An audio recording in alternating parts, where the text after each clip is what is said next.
નીચેનામાંથી કઈ પ્રક્રિયામાં કાર્બન કાર્બન બંધ રચના સંકળાયેલ નથી?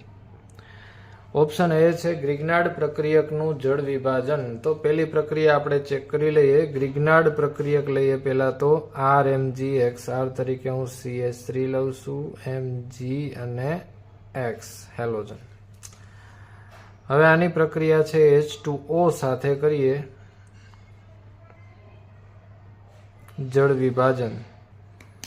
તો અહીંયા OH માઇનસ એ minus delta, hydrogen plus delta, અહીંથી Mg છે એ પ્લસ ડેલ્ટા અને એની કમ્પેરિઝનમાં કાર્બન છે માઇનસ ડેલ્ટા ચાર્જ ધરાવશે. હવે માઇનસ અને પ્લસ બંનેને આપણે જોડી દઈએ તો આ માઇનસ છે એ CH3 આખું હાઇડ્રોજન સાથે જોડાઈને CH4 બનાવશે, મિથેન બનાવે છે. અને MgX આ પાર્ટ છે આખો એ OH સાથે જોડાઈને MgOHX બનાવશે.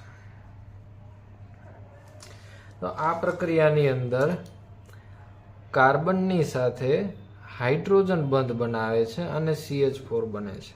કાર્બનની સાથે હાઇડ્રોજન છે, તેથી અહીંયા કાર્બન કાર્બન બંધ રચના બનતી નથી. તો પહેલું ઓપ્શન એ છે એ આ આપણા ક્વેશ્ચનને લાગુ પડે તેવું છે કે આ એક જ ઓપ્શન એવું છે કે જેમાં કાર્બન કાર્બન બંધ રચના બનતી નથી, એને બદલે કાર્બન હાઇડ્રોજન બંધ બને છે. બીજું આપણે વિકલ્પ ચેક કરી લઈએ. વિકલ્પ બી માં આપ્યું છે 2 આલ્કાઇલ મુક્ત મૂલકોનું સંયોગીકરણ. તો 2 આલ્કાઇલ મુક્ત મૂલકો, ધારો કે એક આલ્કાઇલ તરીકે હું CH3 મુક્ત મૂલક લઉં છું અને બીજો પણ હું CH3 ધારો કે લઉં છું.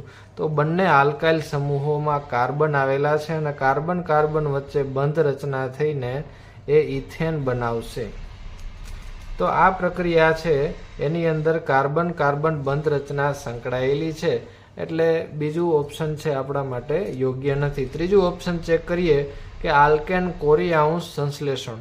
તો કોરિયાઉન્સ સંશ્લેષણમાં સૌથી પહેલાં તો બ્રોમોબેન્ઝીન લેવામાં આવે છે, તેની સાથે પ્રક્રિયા થાય છે CH3 CH2 ટ્વાઇસ CuLi સાથે, અને આ પ્રક્રિયામાં આપણને પ્રાપ્ત થાય છે CH3 CH2 Cu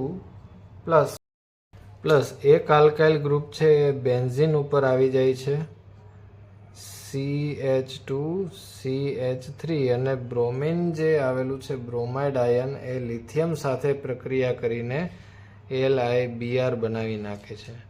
તો અહીંયા જે પ્રક્રિયા થઈ, બેન્ઝીનનો જે કાર્બન છે એની સાથે ઇથાઇલ ગ્રુપ જોડાઈ ગયું, એટલે કાર્બન કાર્બન વચ્ચે બંધ રચના સંકળાયેલી છે. તો ઓપ્શન સી પણ ખોટું છે. અને ઓપ્શન ડી ચેક કરી લઈએ તો RNA પ્લસ RBr આ બેને જોઈન્ટ કરીએ તો આ એક R છે આલ્કાઇલ ગ્રુપની બીજા આલ્કાઇલ ગ્રુપ સાથે પ્રક્રિયા થાય છે અને કાર્બન કાર્બન બંધ રચના બને છે. તેથી ચોથું વિકલ્પ ડી છે એ પણ ખોટું છે.